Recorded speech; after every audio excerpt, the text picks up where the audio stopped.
You should have many questions at the end of the first season of Yellowjackets. Everything you need to remember going into Season 2 is related to one of them, so when I thought about doing a recap, it made sense to organize it that way. There are also a lot of secrets, so before we dive into the questions, a brief overview of the basics will hopefully bring you back to that remote cabin in the Canadian wilderness and modern-day New Jersey 25 years later. The show is split and follows characters over two timelines. In 1996, it's a coming-of-age tale wrapped up in a survival story. In 2021, you watch how those 19 months they were stranded shaped their lives, with the sense that they brought whatever happened out there back with them, and it's still with them in some way. Throughout, there are shades of psychological thriller and horror elements, with hints of the supernatural that fuel speculation about what's really going on. The characters are all connected through the state champion high school soccer team, who were on their way to nationals when their plane crashed. The main characters, or at least the ones that appeared in both timelines since the beginning, are Shauna, who as a teenager was best friends with Jackie, the captain and also most popular of the Yellowjackets. By the end of the season, she's also the most dead, or equally dead as the coach or Laura Lee, I suppose. And her memory and the way things were left at the end of her life seem to haunt the adult Shauna, who has been busy burying her secrets and getting into new messes, which is something we'll come back to. Her big secret in her teenage years was that she was sleeping with Jackie's boyfriend behind her back and was pregnant at the time of the crash. Taissa, who as a teenager was the star player and came off as the most competitive, turned that into a successful political career as an adult. She was carrying on a relationship with her teammate Van, which they revealed at the Doomcoming party, which was after Ty woke up in a tree to witness a wolf attack and then tried to burn Van's body on a funeral pyre thinking she was dead, and that did a great job of revealing that she wasn't. As an adult, in an effort to protect her campaign, she secretly hires Jessica Roberts to pose as a journalist to make sure none of the other survivors would spill the story of what really happened when they were stranded. This led to all sorts of problems, but what's happening with Ty's sleepwalking is one of the biggest questions that we have to get into. Natalie was the outcast of the bunch as a teenager. Her secret was that she pulled a gun on her father while he was beating her mother, and when he took it away from her, he accidentally shot himself in the head and died. In the wilderness, she forms a relationship with Travis that continues into adulthood in some sense, but the other women refer to it as toxic. She has substance abuse issues and has been in and out of rehab multiple times by 2021. She cooperates with the others, but is somewhat of a foil since she can't accept that Travis killed himself because he promised her he would never do that. Misty, for my money the most interesting of the bunch by a large margin, was the lowly equipment manager that everyone disliked as a teenager. Misty is chaos born out of a desire that will never be satisfied. Her secret was that because she was actually needed by the others after the crash, she decided to destroy the plane's flight recorder when she found it in the woods. To this point in the story, the other women haven't found out that she sabotaged their best chance at being rescued in hopes that she could finally be accepted as part of the group. This apparently didn't play out as planned because Ty and Shauna still want nothing to do with her as an adult. That desire to be needed extends to her choice of occupation. She works at an assisted living facility as an adult who spends her free time online with a community of citizen detectives. Interestingly, Misty was the only one who was confirmed to be an active participant in the cannibalism hinted at in the pilot episode, and curiously, that experience didn't curb her enjoyment of beef jerky as an adult. There are a ton of other important characters in both timelines, and at least 6 or so unnamed characters that survived the plane crash that pop up from time to time in the wilderness, but I think we'll catch up with most of them as we get into these lingering questions.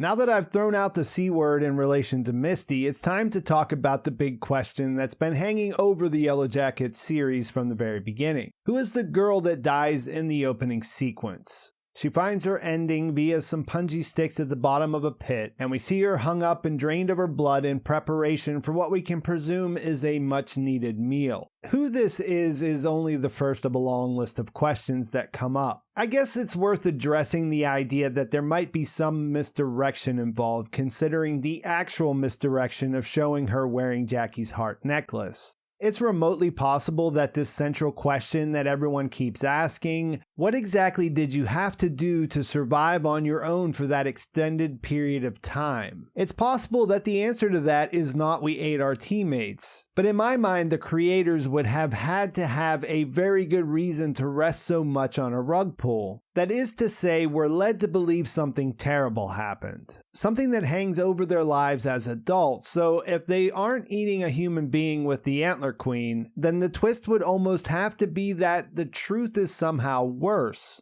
And if you try to put together a list of things worse than hunting down people you know and consuming them, what do you have that sits above that? What's great about revealing this at the beginning is that cannibalism in a survival situation isn't as unthinkable as we'd like it to be. The survival instinct is strong, and with a group of starving people, it would only take one of them to get things started. What stands out here is that they appear to be hunting her, and it seems organized enough to make you think this might not be their first time. So the big questions here aren't whether they're cannibals or their victim's identity, although if I had to guess I'd say Mari, given the appearance of dark hair, and the little bit of development we've got on her makes her not completely irrelevant to the point that she wouldn't be missed, but her absence wouldn't wreck the story either. The big question is, how do they get from where they are at the end of season 1 to that fireside feast? It does feel very much like a practiced ritual and hunting affair. So you have to wonder how someone might find themselves on the wrong side of that, and how the people who are eating got to the place where that was the best idea they had. A lesser question is whether all the survivors took part, because we only ever see 8 people around that fateful fire. Something else to keep in mind about that is that the show's description says it chronicles their descent from a complicated but thriving team to savage clans. The plural there seems to indicate that we'll see them break up into different factions. To go a little further, the original press release has a different ending to that sentence, calling them warring cannibalistic clans. The change in language makes speculating a little more confusing, but Taissa's aversion to accepting Lottie's insights as supernatural, which may be related to her own brushes with the strange in that department that we will be getting into, could make for a natural fault line as the Antler Queen ascends.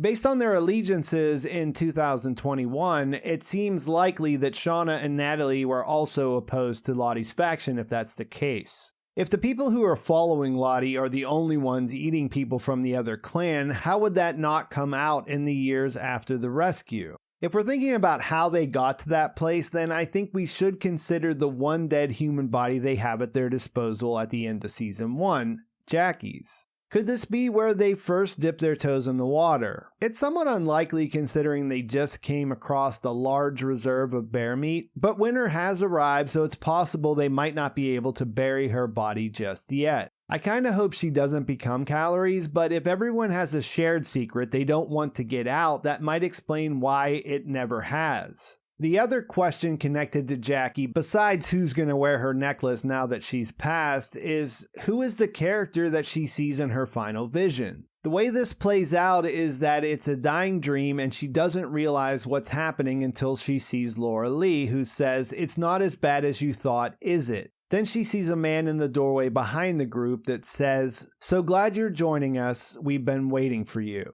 This guy is credited as the Hunter and is the same mysterious character that appeared in the opening credits. It seems most likely that he's the dead man they found in the attic in the cabin, and that revelation brings with it several new questions. Who is the we that was waiting for her? Is he just talking about him and Laura Lee, or are there others? Does he merely appear to the dead if that's what's happening? Or is there more paranormal stuff going on throughout what we've already seen? We don't know why he was there in the first place, why he never left, how he died, or if he's the one responsible for the strange carvings. I don't know if we can expect concrete answers to all of those things, but if he does become a regular in season 2, that might mean we'll get more Jackie as well. There was some speculation that she might not be dead that was quickly shut down by the show's creators, and they also confirmed the same for Jessica Roberts. Misty had spiked her cigarettes with fentanyl and went as far as throwing them away in the trash because she knew she would ask for them and then not be suspicious about them, which was kind of insightful. She then let her drive away and we saw that she started to pass out in OD. This brings to mind a couple of questions because as viewers we know that Ty was the one who hired her to look into the other Yellowjackets. Misty may have done her a favor in tying up that loose end. Does this mean that the others will never find out what Ty gets up to whenever they're not around? The other thing is that room where Misty kept her looked like it was already set up for something exactly like this. She's a character that really wants other people to need her, so I have to wonder if Jessica wasn't the first person who she kept down there as a hostage. Also, as we saw when the other women needed help to get rid of Adam's body, she knows exactly how to do that. I think it's entirely possible that Misty could have an even bigger secret in her adult life, and wouldn't be surprised at all to find out that she's a serial killer. If that turns out to be the case, then we have to look back to their time in the wilderness as the most likely time when she discovered this passion. Coach Ben recently broke down and told her the truth about his feelings for her, so I'm interested to see how she'll react after that. One character who is probably not dead but is definitely missing is Javi. The last time he appeared was during Doomcoming when they were chasing his brother. Shauna saw him hiding and told him to run, and then at the beginning of the finale, Travis told Natalie he was going to go look for him. Beyond that, he didn't show up in the finale at all, so that's a question we have going in that could lead in all sorts of different directions. And speaking of Travis, his death still remains a mystery. Lottie's name came up from Nat's 12-step connection in relation to his bank account being cleared out. But does this mean she was involved with the murder? Remember, it was staged as a suicide, and when they saw the photos, they noticed candle wax underneath Travis's body, which was arranged in the shape of the strange symbol that was in the cabin and in the woods. It's implied that Lottie was behind the money going missing, which is strange in its own way because according to Nat, he doesn't have any real connection with her. But either way, I don't think you could say for sure that she was behind this death. Perhaps the most interesting question related to his story in 2021 was the note that Misty found by rubbing a pencil on a notepad that she found at his place. It said, "Tell Nat she was right," which could be related to why he was killed if that's what happened, but when Misty asked Nat, she claims she has no idea what he was talking about. Whether Lottie was involved with his death or not, she does seem to be the most likely suspect in relation to Nat's kidnapping at the end. The day after they take care of Adam's body and attend the reunion, Natalie takes her rifle and points it at her head. She looks ready to take her own life but can't pull the trigger, and then 4 people burst into her room at exactly the right time to drag her out of there. They throw her into a waiting van and we see that one of them is wearing a pendant with that strange symbol. After she leaves, we hear her friend from the bank calling, and that's where the idea that Lottie was involved with emptying the bank account comes into play. Throughout the season, we see that Lottie experiences visions. This goes back to her childhood, and we saw her in an incident where she started screaming in the back of her parents' car. That startled them, and it caused them to miss the light, and we see that they also miss a terrible crash that happened right in front of them. It all looks like she can see what was about to happen, which we later connect to her visions, but because her father didn't believe in that, he had her put on medication. Then, when they go on the trip, she runs out of medication and the visions come back quickly. Several of these seem to come true and have caught the attention of the other women. I guess the question at this point isn't whether she has precognitive abilities, but more, do the people around her believe that she does? By the time they get to the Pit Girl scene, it appears that some of them are true believers. So it makes sense that she might find people to follow her after they return to civilization. And the people who grab Natalie then are a part of some type of cult that she leads. But what do they want with adult Natalie then? Based on the guesses I made on how the factions might play out, teenage Natalie should have been opposed to Lottie just as she believed Travis was.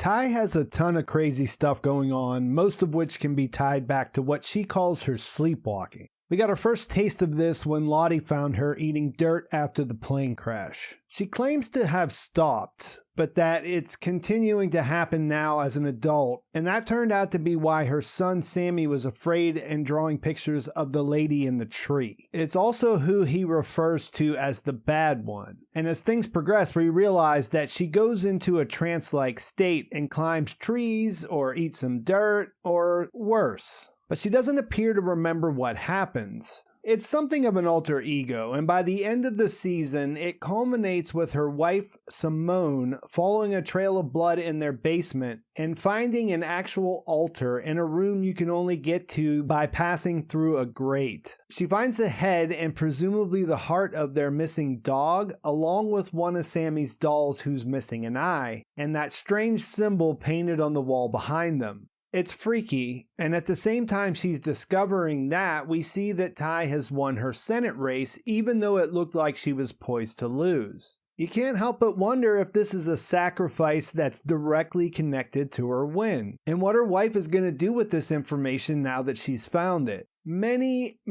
questions here. I mentioned that Ty was the most vocally skeptical Yellowjacket when it came to Lottie's visions. She puts up a front that she is convinced that there has to be a rational explanation to explain what's happening. I think this is likely compensation for what we saw her experience in a flashback scene from her childhood. In that, we saw her at her grandmother's side as she was nearing the end of her life. At first she was at peace, saying that death was nothing to fear because it was just the Lord calling her back to him. Later, she senses a presence in the room and starts to tell it to stay away from her. When the young Ty asks who, she yells the man with no eyes, and when she looks in the mirror, a ghostly eyeless figure appears. As an adult, Ty sees him standing in the crowd when she's talking to the press outside her house, and he also pops up in the opening credits. The Reddit user Fazo posted what might be a really interesting connection related to that. They pointed out that Ty stops and looks into the woods for an extended period of time at the end of episode 3. The camera lingers but nothing appears, but this does resemble the same spot where the man with no eyes shows up in the credits. Either way, the most skeptical of our characters and the most open among them both seem to have something supernatural going on. And the question there has to be, will we ever know for sure? The show obviously likes to play with the tension that comes from this idea, but there may be no upside in actually explaining what's happening. We'll have to wait and see, because we ended on the note that maybe Ty's alter ego's sacrifice might have won her the election, and in 1996 we watched Lottie make the sacrifice of the bear's heart to that tree stump she feels drawn to in the wilderness.